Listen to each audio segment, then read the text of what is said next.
एक मत आहे, महाराष्ट्रामध्ये अनेक महत्त्वाचे विषय आहेत, महत्त्वाचे व्यक्तिमत्व आहेत. एखाद्या महत्त्वाच्या व्यक्तिमत्वाने जर एखादं वक्तव्य तिथे केलं त्याच्यामध्ये तथ्य असेल तर त्याचं उत्तर देणं माझ्यासारख्या कार्यकर्त्याला योग्य वाटतं, असंच एवढं या ठिकाणी सांगतो. पण त्यांच्यावर तो हल्ला झाला, तुमचाच कट होता. त्यांच्याकडे मंत्री महोदय आहेत, होम मिनिस्ट्री आहे, जे काय तुम्हाला करायचं सीबीआय ईडी सगळं आहे, जो काय वापर करायचा तो वापर करा.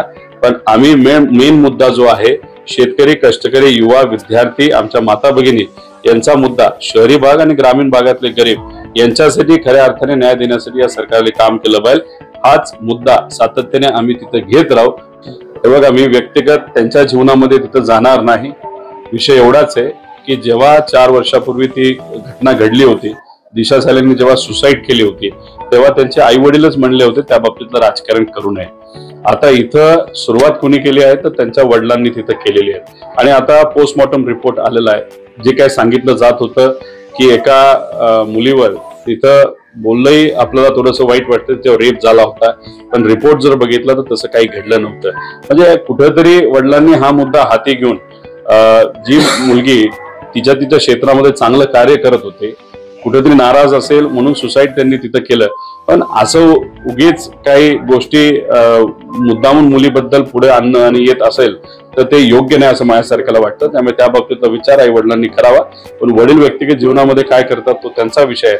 पण एकच सांगतो, बीजेपीचा जो चेहरा आहे हा कुठेतरी खरा चेहरा लोकांसमोर आलेला आहे. एखाद्या व्यक्तीने सुसाईड कर, सुशांत सिंगच्या बाबतीत तेच झालं, आता दिशा सालेंच्या बाबतीत तेच झालं.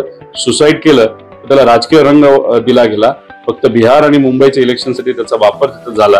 पण याच्यात नेत्याचं नाव खराब करण्याचा प्रयत्न जेव्हा केला जातो, त्यांनी विसरू नये की एका महिलेचं नाव सुद्धा तिथे खराब केलं जात आहे, नाही तर होत आहे.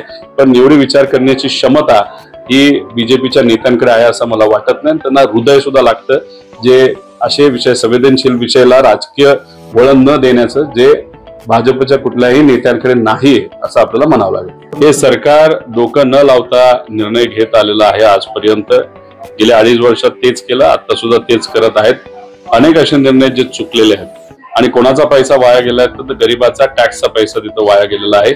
63 कोटी तुम्ही म्हणता तसं मध्ये कागद टाकून कोरं, यांचं डोकंच कोरं आहे असं आपल्याला म्हणावं लागेल. त्याच्याच बरोबर तुम्ही जर बघितलं तर आम्ही एक मुद्दा उचलला होता गणवेशाच्या बाबतीत, तो सुद्धा GR जो भ्रष्टाचाराने माखलेला GR होता आणि मुलांना त्यातून न्याय कुठेही मिळणार नव्हतं, तो GR कॅन्सल करा असं आम्ही त्यावेळेस बोलत होतो. ते कॅन्सल नाही केलं, आता त्यांना तिथं कॅन्सल करावा लागला. आणि आता तर महापराक्रमी काम हा सरकारच्या माध्यमातून केलं जात आहे की सीबीएसईचा सिलेबस हा आपण स्वीकारत आहोत. आमचं मत आहे की महाराष्ट्रामध्ये अनेक शिक्षणाचे तज्ज्ञ आहेत, सगळ्यांना तुम्ही एकत्रित बसवा आणि आपलं स्टेट बोर्ड हे national education policy, new education पॉलिसीच्या अंतर्गत हे सेंट्रल बोर्डापेक्षा कसं चांगलं होईल याचा एक विचार सरकारने तिथं करायला पाहिजे होता. पण 14 पर्यंत महाराष्ट्र सरकार नाही तर महाराष्ट्र नेहमी नवीन पॉलिसी करायचं, बाकीचे राज्य स्वीकारायचे. आता 2014 पासून परिस्थिती अशी झाली की आपण दुसरं काहीतरी स्वीकारतो, म्हणजे आपण कॉपी करणारं राज्य झालोय. ते दुर्दैवी आहे. त्यामुळे सीबीएसईच्या बाबतीत सुद्धा चुकीचा पद्धतीचा निर्णय तिथं घेतलेला आहे. आणि अनेक विषय शिक्षण क्षेत्रामध्ये चालले जे आज तर अडचणीचे आहेतच, पण उद्या जी पुढची भावी पिढी घडणार आहे त्यांना सुद्धा मोठ्या अडचणीत आणल्याशिवाय राहणार नाही. तेवढी पवार साहेब आहेत, पवार साहेबांनी खूप कष्ट घेतलेले आहेत. अनेक वेळा अनेक अडचणी येऊन सुद्धा त्याच्यावर मात करून पवार साहेब हे पुढे गेलेले आहेत. आणि काल सुद्धा अख्ख्या देशातली जी कार्यकारिणी आहे तिथे उपस्थित होती. महाराष्ट्रातून आम्ही सर्वजण होतोच, तसंच इतरही राज्यातले सर्व लोक तिथे येऊन या देशामध्ये काय चाललंय, कशा पद्धतीने आज सत्तेत असणारे लोक वागत आहेत, संविधानाला कसा धोका वाढत चाललेला आहे, जाती भेद, धर्मभेद याच्यावर राजकारण केलं जात आहे. आणि कुठेतरी पत्रकारांचा, लोकांचा आवाज हा विविध बिलाच्या माध्यमातून त्या ठिकाणी दाबला जात आहे. या सर्व विषयांवर चर्चा होऊन आता आपल्याला लढायचंय. आणि फक्त लढायचं नाही तर योग्य पद्धतीने नियोजन करून एकत्रित जिंकायचं सुद्धा असं एक संदेश आदरणीय पवार साहेबांनी, सुप्रियाताईंनी, सर्व नेत्यांनी त्या ठिकाणी दिला. हे बघा, होळकर परिवारातले एक अभ्यासू व्यक्तिमत्व युवराज भूषणराजे होळकर यांनी सुद्धा या बाबतीतलं वक्तव्य केलेलं आहे. ते तर त्या परिवारातले आहेत, त्यांना त्या गोष्टीची जाण आहे, त्यांना इतिहास माहिती आहे. आणि दुसऱ्या बाजूला छत्रपती परिवारातले राजे त्या ठिकाणी पुढाकार घेत आहेत.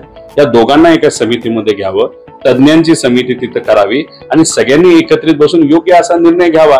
तुम्ही महामानवांच्या विषयाच्या बाबतीत त्याला जातीय रंग जर देत असाल तर भाजपला मला विनंती करायची, हे सर्व महामानव जातीच्या धर्माच्या पलीकडचे आहेत, एका जातीचे धर्माचे नाही, हे कदाचित बीजेपीच्या लोकांना कळणार नाही, म्हणून दुर्दैवाने हे वेगळा रंग आणण्याचा प्रयत्न त्या ठिकाणी करताय। हे त्यांच्या रक्तात आहे, भाजपच्या रक्तात आहे असं म्हणावं लागेल। खरं तर असं ठरलंय असं आम्हाला कळतंय की वरच्या हाऊसमध्ये काँग्रेस विरोधी पक्ष नेता, खालच्या हाऊसमध्ये शिवसेना आणि जी लोकलेखा समिती आहे, जी महत्वपूर्ण समिती आहे विरोधकांना मिळते, तिथं राष्ट्रवादी शरदचंद्र पवार याचा कुठला तरी आमदार त्या ठिकाणी अध्यक्ष होऊ शकतो अशी एक चर्चा तिथं झाली होती। पण काल जेव्हा त्या याद्या बाहेर आल्या त्याच्यामध्ये काँग्रेसचे नेते त्या ठिकाणी प्रमुख म्हणजे अध्यक्ष पद त्यांना मिळालं असं कुठेतरी त्या ठिकाणी दिसतंय।